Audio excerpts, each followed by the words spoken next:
and I'm Justin Brown. So, company, French Brown Floors, family business this month is 70 years in business. And so I'm myself and my cousin are third generation. And I think we're kind of known for all this specialty wood flooring, a lot of the patterns. I think that's what most people think of when they think of French Brown is, all specialty wood floors, but really this kind of stuff, the parquets, the intricate, like if you can dream it up, we could probably figure out how to do it type stuff. Just to kind of start, when you're talking about wood floors, you've got to think of what kind of house it is as well, as far as the foundation goes. So you have pier and beam foundations and you have slab foundations. Why that's important is it can determine what kind of floor you need to use. For a pier and beam house, you've already got a wooden subfloor, so you can just nail solid wood straight to it.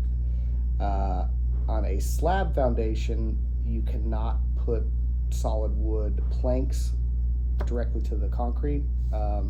So you either have to put down a plywood, at least a 5/8 or 3/4 sheet of plywood, and you nail that to the concrete, and then you can nail the wood floor to that. Or you can use an engineered floor, which is a kind of a thick veneer of wood on top of a plywood substrate, and that will allow you to glue it straight to the slab.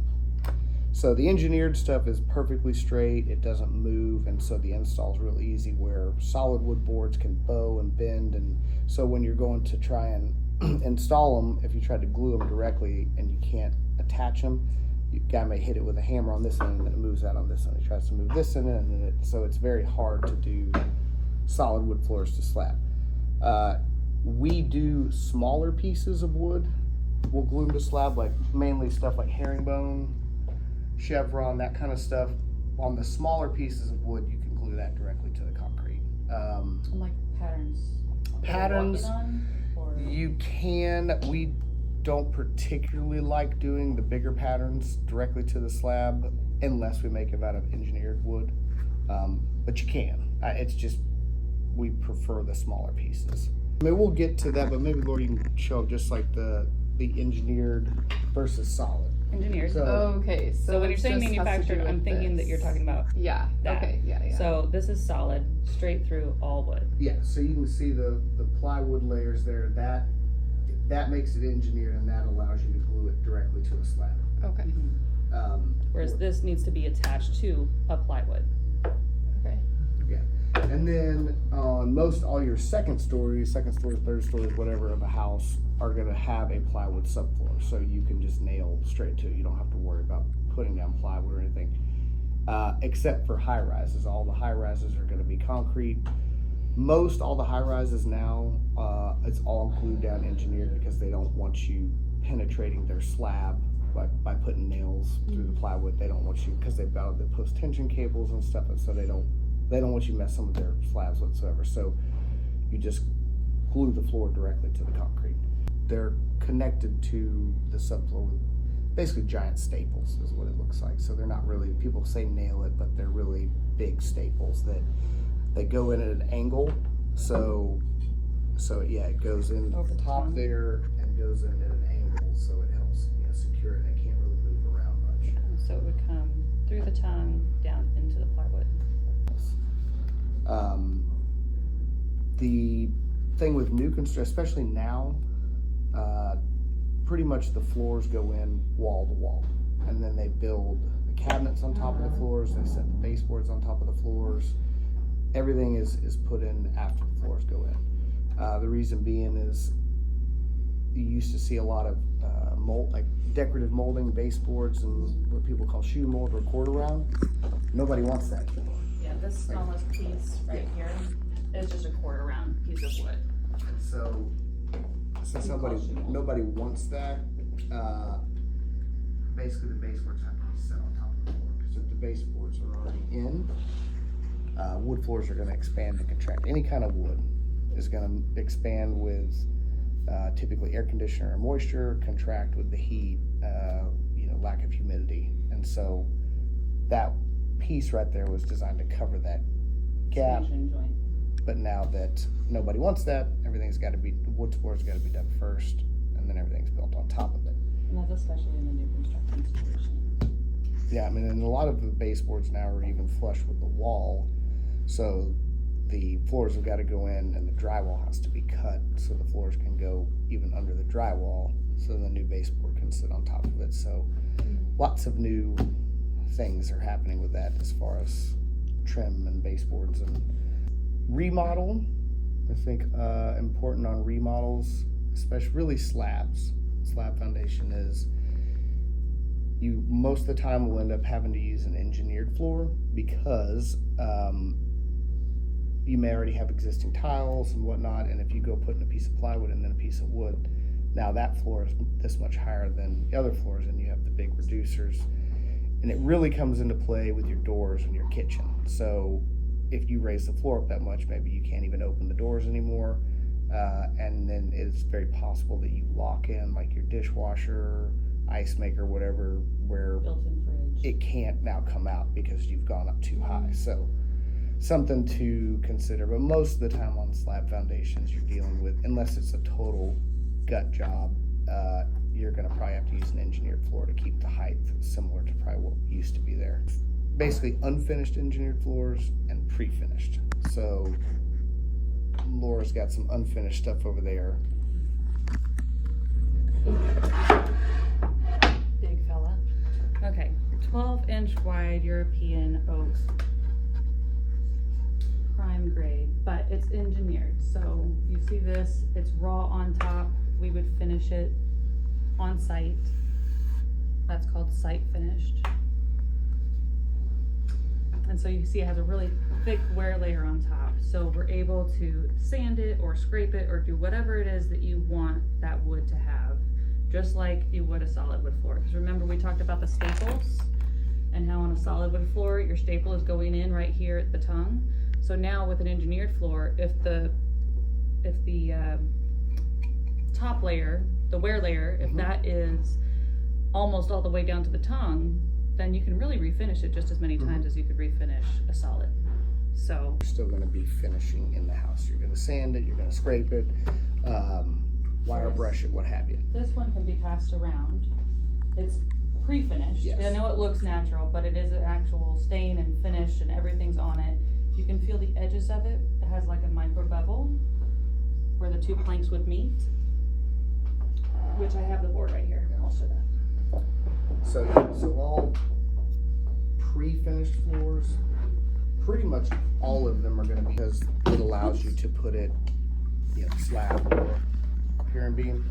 But the big thing in the dead giveaway on pre-finished floors is this what they call the micro bevel, or kind of a V groove in between all the boards. And the reason that's done is because no subfloor is going to be perfectly flat. And so if there's a little difference in height, that will kind of, hide that, because if they were perfectly flat and you had a high spot and now you've got boards sticking up, well, you can't sand them down because it's pre-finished. So that's the purpose of that. So that's kind of a dead giveaway. Anytime you see a floor where you can definitely see every row that's in the floor, it's probably a pre-finished floor. So you also have a handout about the different cuts. And so it doesn't matter what cut of wood you have, especially with oak, as far as what grade you're going to get. Like you can get a select plain sawn, or you can get a select rift and quarter, or you can get a select, so there's different cuts. So these are the cuts. You want to talk about those? So the board that Laura is holding in her hand, if you see that big open grain structure on it, all that kind of wavy graining, some people call it cathedral graining, that's what's called plain sawn. You'll hear some people call it flat sawn, but we refer to it as plain sawn. You can see it here with finish on it. You see all the white that's picked up in that soft grain. So that's a plain sawn floor. Some people even call it, tiger wood or something, like. Yeah, Or maybe they say that with tiger quartered. striping, but it's mostly quartered. Yeah. That's going to be the plain sawn cut of oak, and both red and white oak is really going to be your commodity of wood floors, like this is, if you're talking about a basic wood floor, you're talking about typically like a 3 1/4 plain sawn red oak. Like that's just a basic wood floor. So you're gonna see a lot more of that cut of wood with that grain structure than you're gonna see with rift and quartered, which this one right here, this rift and quartered. So you see it's got the real tight linear grain. It's got some of this, but it's not, the grain structure is very different. This is a harder grain structure, so it doesn't take stain like where this initial white stain sucked down into the soft grain a lot. This doesn't have soft grain like that, and so it's not going to take stain the same way. But you have what people call flecking. So those are your pieces of quarter sawn, and then the real tight linear grain like that, that's what's called rift sawn. They come together. They come as a, when you order a floor, it's a rift and quartered floor. Like this. But So you have some pieces that are rift and some that are quartered. you can also order them separately. You can order rift only or quartered only, but there is an upcharge. Rift only has become real popular in the last 5 years. People are looking for just that minimal grain, real tight grain structure. They don't, I mean, on a bigger piece, it's easier to see. Like this is a big piece of quarter sawn here. You see all that stuff right through there. Where like these pieces would be considered rift because they're real tight, linear. So that's, but typically when we're doing a floor, they're going to come together. So rift sawn, plain sawn, quarter sawn. A lot of people can also refer to as a European cut.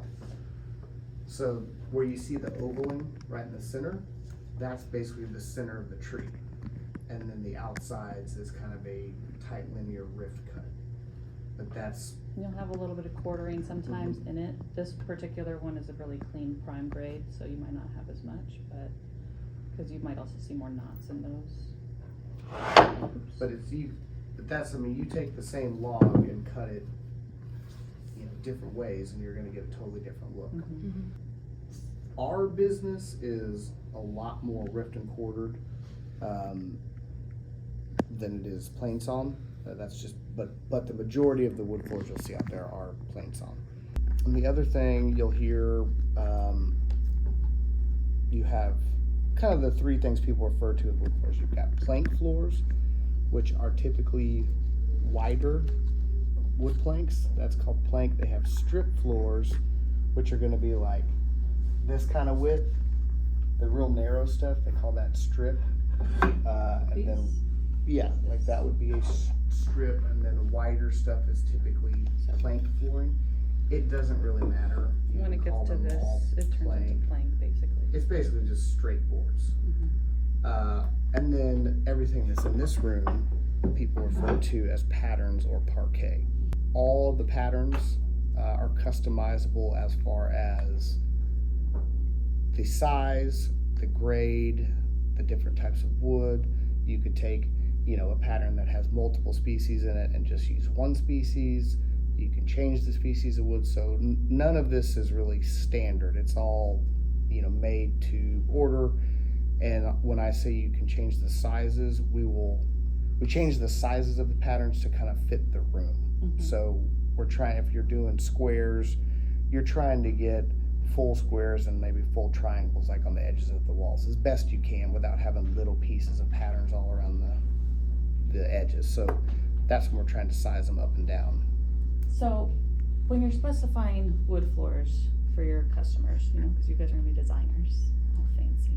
So when you're specifying the wood floors, these are the types of things that you need to be aware of. These are the things you need to ask your client. Do you have a pier and beam? Are you doing a remodel? What kind of lifestyle are you going to have? Do you have dogs, kids, etc.? Because those things will impact whether or not you choose. And what are the shape of your rooms? Like this room that you're doing a different floor in now that you're remodeling, what's the shape of that? Is it conducive to a pattern, or would a pattern look really weird in there? So these are the types of questions at the top where you are really getting to know what is and isn't going to be a factor whenever you end up actually selecting the floor. So with the pre-finished or site finished, Do they have allergies? Do they not want a bunch of dust in the home for the site finish stuff? Do they need it to be pre-finished?